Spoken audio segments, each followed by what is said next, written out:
Video ini hanya untuk mereka yang punya logika. Bagi yang tidak punya logika, skip aja. Menurut saya, Paus Fransiskus itu memang mengagumkan. Buat saya, pemuka agama semacam inilah yang diperlukan masyarakat dunia saat ini. Saya baru saja membaca bahwa dalam kunjungannya ke Singapura tanggal 13 September yang lalu, dia mengatakan, semua agama adalah jalan menuju Tuhan. Itu dia sampaikan di sebuah pertemuan kaum muda antar agama. Kemudian pada 17 September, dia menyampaikan pesan serupa di sebuah konferensi anak muda antar agama di Tirana, Albania. Menurutnya, keberagaman agama adalah sebuah anugerah Tuhan.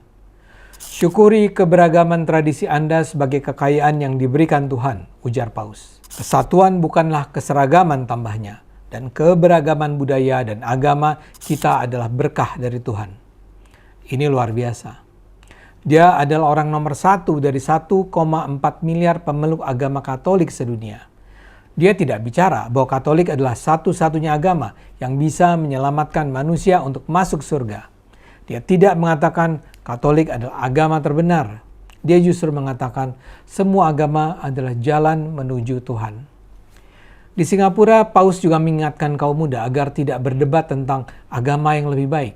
Menurut Paus, umat beragama sebaiknya menghindari kata-kata seperti agama saya lebih penting daripada agama Anda atau agama saya yang benar, agama Anda tidak benar. Kata-kata semacam itu menurutnya hanya akan mengarah pada kehancuran. Saya terjemahkan lagi deh sebagian pernyataan Paus dalam pertemuan itu. Begini kata Paus, semua agama adalah jalan menuju Tuhan. Terdapat banyak bahasa untuk mencapai Tuhan, tapi Tuhan adalah Tuhan buat kita semua. Hanya ada satu Tuhan dan masing-masing kita memiliki bahasa untuk mencapainya. Ada yang Sikh, ada yang Muslim, ada yang Hindu, ada yang Kristen, tapi jalannya berbeda. Begitulah kata-kata Paus yang luar biasa. Dalam pertemuan itu, Paus juga mendorong kaum muda untuk terlibat dan mempertahankan dialog antar agama. Untuk dialog antar agama di kalangan kaum muda dibutuhkan keberanian, karena masa muda adalah masa keberanian dalam hidup kita. Tanya. Apa yang disampaikan Paus adalah sebuah pernyataan penting untuk membangun sebuah dunia yang damai, sejahtera, dan bersahabat. Di berbagai kesempatan sebelumnya, Paus sudah mengeluarkan pernyataan tentang agama universal ini. Namun kali ini dia mengulangnya kembali dan memperoleh sambutan yang luar biasa. Saya pada dasarnya berpandangan serupa dengan Paus. Saya adalah Muslim, tapi saya tidak menganggap hanya Islam agama yang benar. Tentu saja pernah saya memiliki pandangan bahwa Islam adalah satu-satunya kebenaran. Tapi perjalanan hidup membawa saya tiba pada satu keyakinan bahwa Tuhan memang menciptakan keberagaman, termasuk keberagaman agama. Dan masing-masing pemeluk agama akan menjalani cara untuk mencapai Tuhan dengan jalan mereka masing-masing.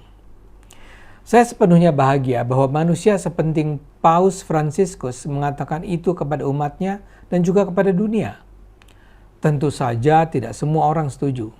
Salah satu yang menentang pernyataan Paus adalah Joseph Strickland, mantan uskup di Texas, yang dipecat tahun lalu oleh Vatikan karena sikapnya yang terus menentang Paus. Melalui akun X-nya, Strickland meminta Paus untuk tidak menyangkal bahwa Yesus Kristus adalah satu-satunya jalan. Menyangkal hal ini berarti menyangkal Dia. Jika kita menyangkal Kristus, Dia akan menyangkal kita, tulis Strickland. Calvin Robinson yang memimpin sebuah gereja di Michigan bagian barat juga menegur pernyataan Paus dalam sebuah posting di X. Pernyataan Paus bertentangan dengan kitab suci, tulisnya di X. Kitab suci mengajarkan kita sebaliknya, tulis Calvin. Gerbang menuju surga itu sempit. Robinson menambahkan, dalam kata-kata Kristus sendiri, akulah jalan, kebenaran, dan hidup. Tidak seorang pun datang kepada Bapa kalau tidak melalui aku. Dikabarkan ketika Paus Fransiskus mengeluarkan pernyataan serupa dalam sebuah acara pertemuan lintas agama di Kazakhstan pada 2022, Uskup Athanasius Schneider di negara itu memperingatkan bahwa pernyataan Paus itu akan melahirkan supermarket agama di mana setiap orang bisa membeli apa yang cocok buat dirinya. Sebagian pemuka Katolik juga menekankan bahwa apa yang dilontarkan Paus berbeda dengan pernyataan Santo Cyprianus dari Kartago pada abad ketiga bahwa di luar gereja tidak ada keselamatan. Tapi kritik-kritik tersebut tidak menyurutkan semangat Paus untuk terus menyuarakan seruan bahwa kita semua umat beragama di dunia sebenarnya akan mengikuti jalan agama masing-masing menuju Tuhan. Paus Fransiskus terasa sekali percaya bahwa masyarakat dunia memerlukan dialog dan komunikasi antar budaya, dan komunikasi ini hanya bisa dilakukan bila masing-masing pihak menghormati pilihan pihak yang lain. Arti penting dialog sangat ia tekankan ketika ia bicara di Singapura dan Albania. Paus meminta kaum muda lintas agama untuk bergerak maju dengan mengambil risiko. Kaum muda harus memiliki keberanian untuk membangun, untuk meninggalkan zona nyaman.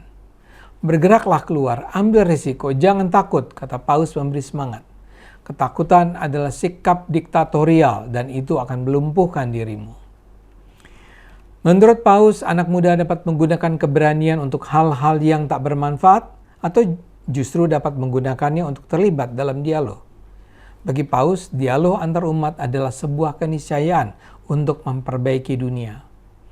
Menurutnya, para pemimpin diktator di dunia selalu berusaha untuk menyingkirkan dialog. Karena itu, anak-anak muda harus terus mempertahankan sikap berani berdialog. Paus mengajak anak-anak muda untuk melakukan apapun yang bisa untuk mempertahankan dialog, karena dialog antar agama adalah sesuatu yang dapat membuka jalan. Dengan nada sejuk, Paus berkata kepada para anak muda yang hadir di acaranya, "Kalau kalian sejak muda telah berdialog, maka kalian akan melakukannya lebih banyak lagi ketika menjadi dewasa, baik sebagai warga maupun politisi." Dialog antar agama dibangun atas dasar rasa saling percaya.